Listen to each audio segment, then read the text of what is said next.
Quelle est la différence entre planète, galaxie et étoile? Nous savons bien à quoi ressemble une planète, puisque nous vivons dessus.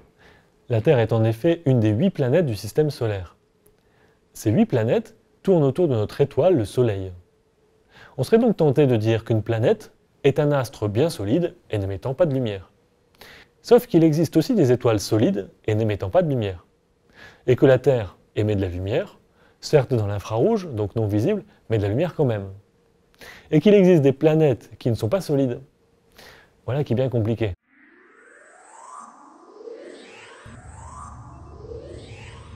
Pour simplifier, restons dans le système solaire. Notre étoile est le Soleil, composé d'hydrogène et d'hélium et donc totalement gazeux. Les réactions nucléaires permanentes au sein du Soleil produisent des quantités d'énergie considérables, qui nous permettent, même à 150 millions de kilomètres de distance, de profiter de sa chaleur. Alors bien sûr, le Soleil évolue.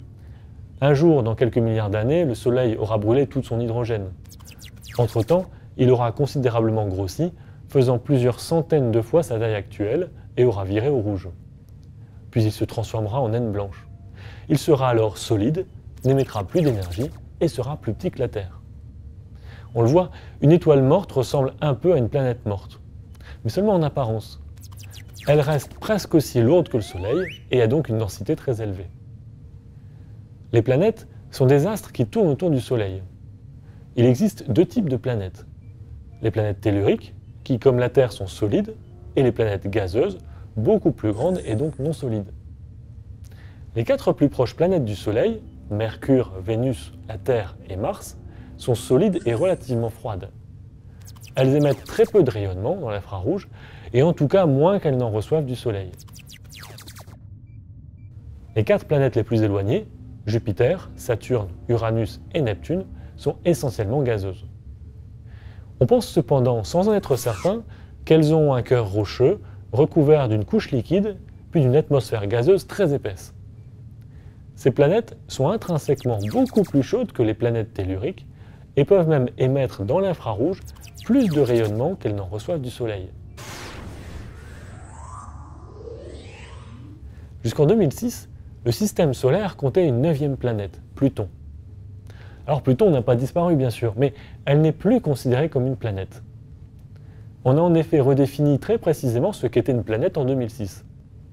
L'astre doit tourner autour du Soleil, il doit avoir une masse suffisante pour que sa forme soit plus ou moins sphérique sous l'action de sa propre gravité, et doit avoir nettoyé son voisinage en éliminant les autres astres ou en les capturant.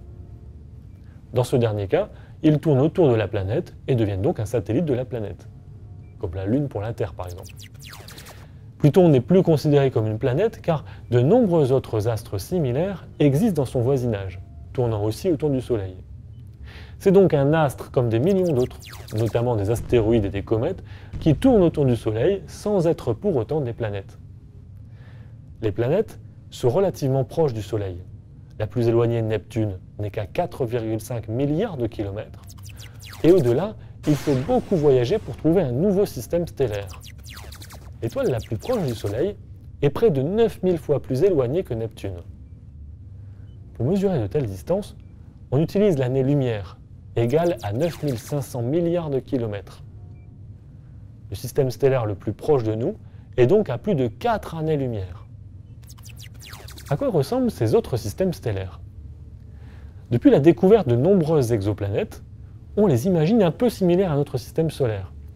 Une ou plusieurs étoiles tournant l'une autour de l'autre, avec des planètes tournant autour, ou plutôt des exoplanètes, le terme planète étant réservé au système solaire. Dans l'univers, les étoiles ont tendance à se regrouper pour former des galaxies.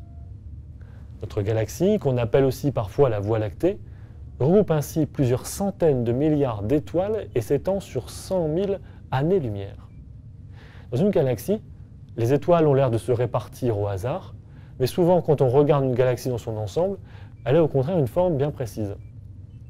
Les plus caractéristiques sont les galaxies spirales, comme notre Voie lactée. Les galaxies sont elles-mêmes regroupées en amas qui peuvent contenir des centaines de galaxies. On estime aujourd'hui que le nombre de galaxies dans l'univers est supérieur à 100 milliards.